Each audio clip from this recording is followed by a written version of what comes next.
рушди илми ватанӣ, дастрасӣ пайдо намудан ба дастовардҳои навтарини илму техникаи ҷаҳонӣ ва омодасозии кадрҳои баландихтисоси соҳа дар маркази таваҷҷӯҳи роҳбарияти олии мамлакат қарор дорад.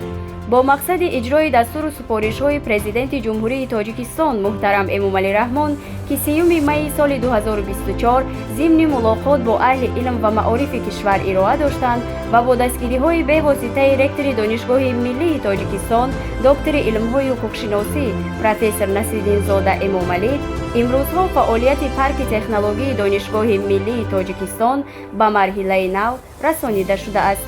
дар натиҷаи андешидани тадбирҳои зарурӣ, имрӯзҳо доираи фаъолияти парки технологӣ васеъ гардида, дар бахшҳои дорусозӣ, зеҳни сунъӣ, робототехника, истеҳсоли маҳсулоти ороишӣ ва монанди инҳо ба натиҷаҳои назаррас ноил гардидааст. маврид ба зикр аст, ки роҳбарият ва кормандони парки технологии Донишгоҳи миллии Тоҷикистон барои ба талаботи стандартҳои байналмилалӣ мутобиқ гардонидани фаъолияти парки технологӣ пайваста талош меварзанд.